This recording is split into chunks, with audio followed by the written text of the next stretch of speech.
We need labor CPACs, guys. Oh gosh, we need dark money in labor. There's plenty of that. All you have to do is look at Hoffa. History is riddled with unexplained events. You can turn back now or learn the stuff they don't want you to know.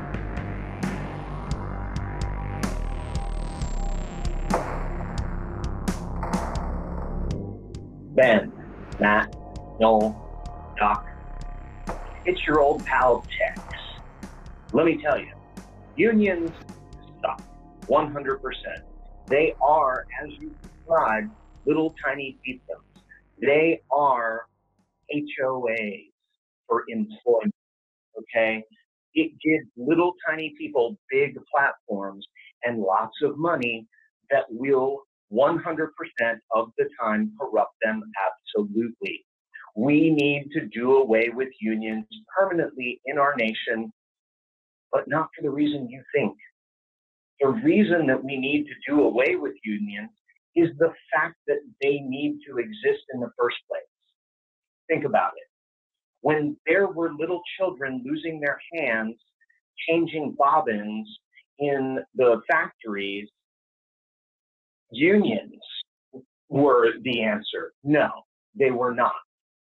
Federal regulation that says, hey, don't put children in dangerous situations and make them lose their hands. So instead of Amazon creating a union so that their employees don't have to pee in bottles, which frankly is horrifying, and I feel terrible for those employees that have to go through that.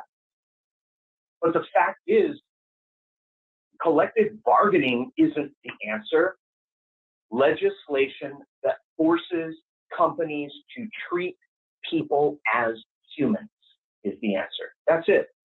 Simple as that. Every time a union forms, whatever their platform is, whatever their reason for existence is, probably needs to be codified into law to prevent that from happening across the board. That's the failure. And so when we use unions as a stopgap, we end up with corruption. We end up with little people with big power and big money. What could go wrong? See, that's it. That's like, that's somebody who's saying, you know, you don't have to agree with the person. But again, what I'm saying about the discourse here is you wrote in Tex, and I remember when I was playing, I thought, oh, Tex. But this, it wrote in clearly anti-union with a different spin on it, and still wasn't lambasting anyone, wasn't, you know, obviously a reasonable guy. This is his conclusion. I don't know. What do you guys think? Well, I mean, I do feel like the need for unions in the first place is the byproduct of a corrupt system that's built around the money first mentality that has been the legacy of this country and that continues to be. It's the same thing that goes into the fact that nobody can get reasonable health care unless you make a lot of money. It's just the foundation of this country is kind of based on enriching the super rich and kind of stomping on the little guy at the expense of the little guy. So of course the little guy is going to want some protection from this corrupt system that doesn't look after them. And because it's a byproduct of a corrupt system, it sometimes becomes corrupt itself. Well, I would also point out labor movements are responsible for things like the weekend and even the 8-hour workday. Those things that do 100%. Exist, those worker protections that do exist, did come about because of organization, and that's, you know, I'm not going to insert laws, my opinion here. I'm just going to say that's a fact. But those are laws. To our caller's point, those are the product of labor movement. You know, right? That's what I'm saying. Yeah. But they're not something that the union itself guarantees, that it requires the union. Those are changes that have been pushed for, that have been turned into law, which is what Tex's point is, that's what we need to push for and not think we can solve all this stuff via unions. But right, but labor movements are made by unions. Unions were doing labor movements. So like their long-term effect was those laws. I understand what you're saying, and I agree with you functionally, but a union isn't required to have a movement. You can have a movement with or without a union. The union is a organization that has its own bylaws and is its own system. Right, You I don't have to have understand. Yeah, I understand. I'm saying that the labor movements that created those laws were, in many cases, union powered. Now, they don't, maybe it's a puzzle maze situation. They don't always have to be the same thing. But I do think that's a really interesting perspective that that Tex has. The question I would pose is, how does it get to the point where it is legislation? That's the question. Like, how can you do that? Look what you did, Tex. Look what you've done.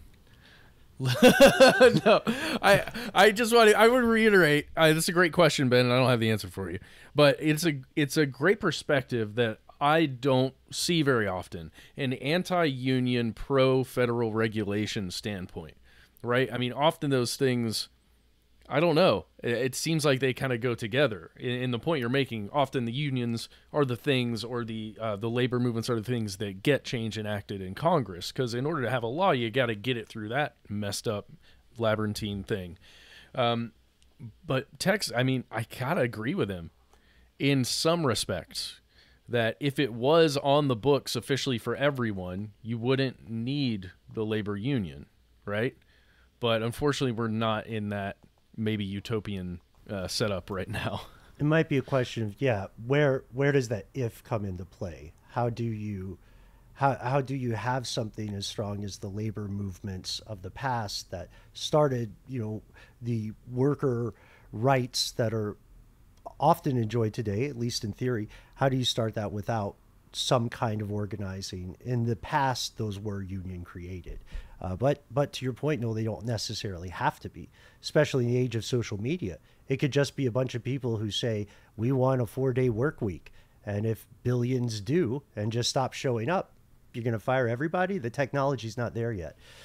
You nailed something really important there, Ben. And I do think there are things that unions can achieve that individuals that want to start a movement would take them a lot longer to get the support to achieve, because unions have their own internal mechanisms and lobbyists, and they're part of the system at this point in a way where they can, affect change in some ways if they're good.